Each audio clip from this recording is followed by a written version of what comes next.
Assalamualaikum warahmatullahi wabarakatuh. Selamat pagi. Perkenalkan saya Dewi dan teman saya Ciyu. Kami akan mempresentasikan mengenai struktur dan fungsi sistem ekskresi pada ginjal.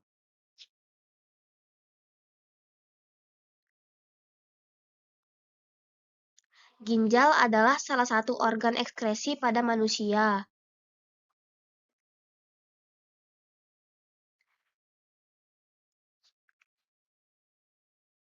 Tubuh kita memiliki dua ginjal yang bentuknya seperti kacang merah.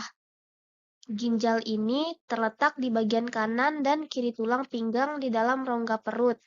Dan letak ginjal kanan lebih rendah dari ginjal kiri karena ginjal kanan harus berbagi tempat dengan hati di bagian atasnya.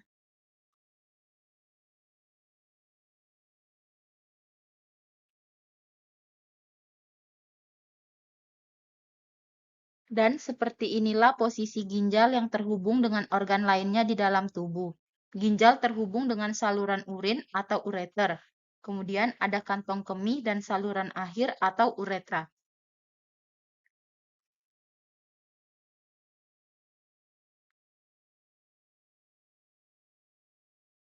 Struktur penyusun ginjal terdiri dari korteks, medula, salix, kapsul fibrous, pelvis renalis, dan ureter. Ginjal tersambung langsung dengan pembuluh vena dan arteri. Secara umum, ginjal dibagi menjadi 3 bagian utama, yaitu korteks yang di dalamnya terdapat nefron, medula terdiri dari tubulus contortus dan collectivus, dan pelvis renalis. Tahukah teman-teman, pada satu unit ginjal manusia terdapat 1 juta nefron. Nefron merupakan unit fungsional dan struktural terkecil dalam sistem ekskresi pada ginjal. Setiap nefron terdiri atas badan Malpighi dan saluran nefron. Badan Malpighi mengandung glomerulus yang diselubungi oleh kapsul Bowman. Glomerulus bentuknya seperti anyaman pembuluh darah untuk menyaring darah. Kemudian saluran nefron terdiri dari tubulus proksimal, lengkung Henle, dan tubulus distal. Juga ada pembuluh-pembuluh darah yang disebut tubulus collectivus.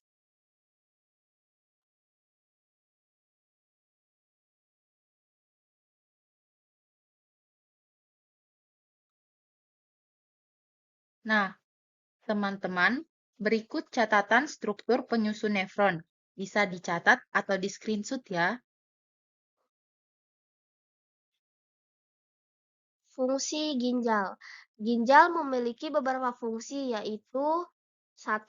Menjaga keseimbangan air dalam tubuh dengan mengatur volume plasma darah dan air. 2. Membuang sisa metabolisme seperti urea kreatinin, kreatin, dan zat lain yang bersifat racun. 3. Mengatur kandungan elektrolit dengan menyaring zat-zat kimia yang masih berguna bagi tubuh dan mengembalikannya ke saluran peredaran darah. 4. Menjaga tekanan osmosis dengan cara mengatur ekskresi garam. 5. Menjaga asam basa cairan darah dengan mengekspresikan urin yang bersifat basa atau asam. Dan yang keenam, menghasilkan zat eritropoietin dan kalsitriol. Berbagai organ ekskresi ginjal berfungsi untuk menghasilkan urin. Urin dibentuk dengan 3 tahapan, yaitu filtrasi terjadi di glomerulus, reabsorpsi di tubulus proksimal, dan augmentasi di tubulus distal. Kemudian hasil ekskresi akan dikumpulkan di tubulus collectivus.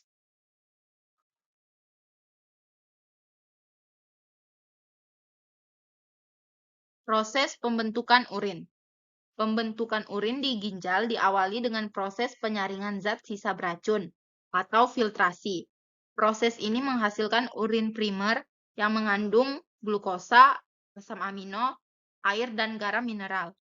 Kemudian terjadi proses reabsorpsi atau penyerapan kembali zat-zat yang masih diperlukan tubuh, seperti air, glukosa, asam amino, ion natrium, kalium, kalsium, dan klorida. Proses ini menghasilkan urin sekunder. Selanjutnya, zat-zat akan mengalami augmentasi, yaitu proses penambahan zat yang tidak diperlukan oleh tubuh ke dalam tubulus contortus distal. Proses ini menghasilkan urin sesungguhnya, yang mengandung air, urea, asam urat, kreatinin, kreatin, garam mineral, serta zat warna empedu.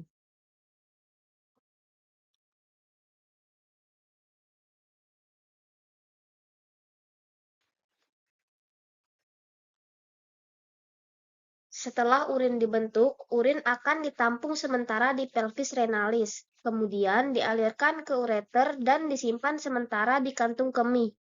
Jika di dalam kantung kemih tersimpan urin sekitar 200 hingga 300 ml, akan timbul refleks rasa ingin buang air kecil. Urin pun dikeluarkan dari tubuh melalui uretra. Jadi, proses pengeluaran urin dimulai dari ginjal, ureter, kandung kemih, dan uretra.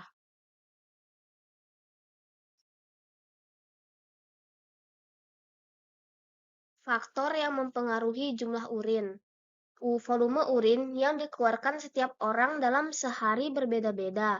Faktor-faktor yang mempengaruhi produksi urin diantaranya hormon antidiuretik, usia, suhu atau cuaca, kondisi kesehatan, gaya hidup dan aktivitas, serta jumlah air yang diminum. Nah, sampai di sini teman-teman bisa paham ya tentang organ ekskresi ginjal. Baik, sekian yang dapat kami sampaikan. Semoga materi ini bisa berguna bagi kita semua. Jika ada kurangnya, kami mohon maaf yang sebesar-besarnya. Semoga apa yang kami sampaikan berguna untuk diri kami sendiri dan banyak orang, pada khususnya yang menonton video ini. Sampai jumpa lagi. Terima kasih. Wassalamualaikum warahmatullahi wabarakatuh.